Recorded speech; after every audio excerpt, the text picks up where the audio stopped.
Well, I hope I can make some sense out of how this Hempy Cooper boring bar comes apart. I've just got this stuck together now.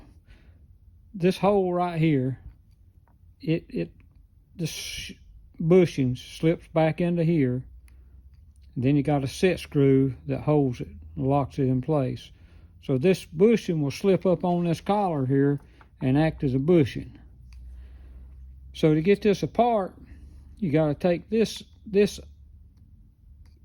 set screw out and take something soft and knock this whole assembly out this way, and like so. And once you get this assembly apart that far, you're going to see a key in the boring bar that's got a set screw that holds it, that locks it all in, and you got to take that screw out of the keyway and lift the keyway out. And I'll take you over here now and show you what I'm talking about. The little key with the screw in it, when this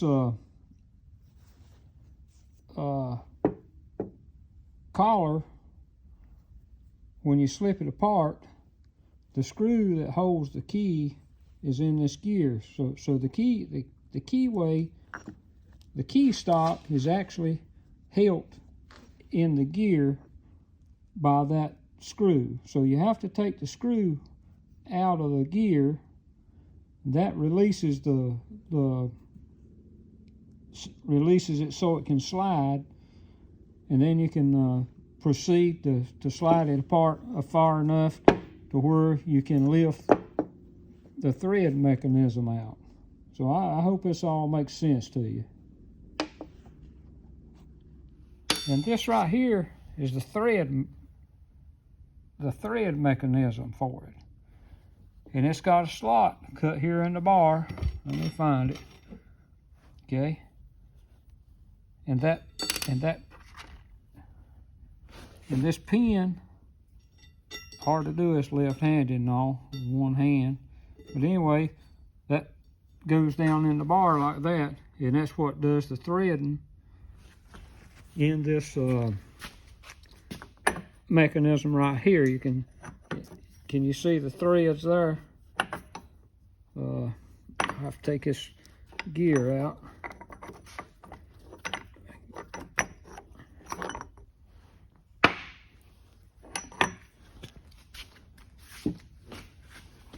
So you can see the threads inside the gear. And once you pull this out and get the key out, then it'll all slide apart. So I hope this helps you, and I wish I'd have had something to look at so I wouldn't have took so long to figure out how this thing came apart without tearing it up. So maybe this will help someone if they're trying to take a Hempy Cooper bar apart. Thanks for watching.